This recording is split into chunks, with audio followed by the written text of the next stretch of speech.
എറണാകുളം ചക്കുമരശ്ശേരിയിൽ കാൽനട യാത്രക്കാരനെ വാഹനം ഇടിച്ച് തെറിപ്പിച്ചു. ചക്കുമരശ്ശേരി സ്വദേശി രാഹുലിന് ഗുരുതരമായി പരിക്കേറ്റിട്ടുണ്ട്. ദേശീയപാത മുറിച്ചു കടക്കുന്നതിനിടെ അമിത വേഗതയിലെത്തിയ വാഹനം ഇടിക്കുകയായിരുന്നു. ഇടിച്ച വാഹനം നിർത്താതെ പോകുന്നത് ദൃശ്യങ്ങളിൽ വ്യക്തമാണ്. ദൃശ്യങ്ങളിലേക്ക് ആദ്യം.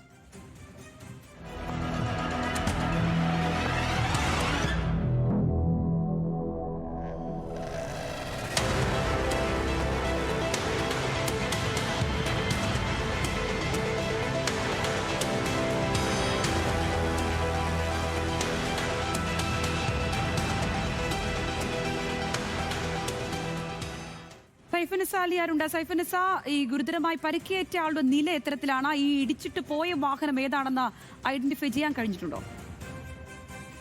കഴിഞ്ഞ ദിവസമാണ് എറണാകുളം പറവൂരിനടുത്ത് ചക്കുമരശ്ശേരി എന്ന് പറയുന്ന സ്ഥലത്ത് വെച്ച് ചക്കുമരശ്ശേരി സ്വദേശി തന്നെയായ രാഹുലിന് ഗുരുതര പരിക്കേറ്റത്. റോഡ് മുറിച്ചു കിടക്കുമ്പോൾ വാഹനം വന്ന് ഇടിച്ച ശേഷം നിർത്താതെ പോവുകയായിരുന്നു.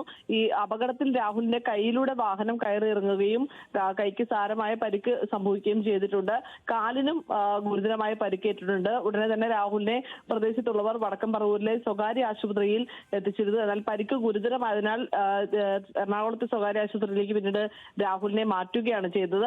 ഇടിച്ച ശേഷം നിർത്താതെ പോയ വാഹനത്തെക്കുറിച്ച് വടക്കേക്കര പോലീസ് അന്വേഷണം ആരംഭിച്ചിട്ടുണ്ട്. ഈ പ്രദേശത്ത് നിന്ന് ലഭിച്ച ഇപ്പോൾ നമ്മൾ ദൃശ്യങ്ങളിൽ കാണിച്ച CCTV ദൃശ്യങ്ങൾ കേന്ദ്രീകരിച്ച് തന്നെയാണ് ഈ വാഹനത്തെക്കുറിച്ച് പോലീസ് അന്വേഷണം നടത്തുന്നത്. ശരി സൈഫുനിസ.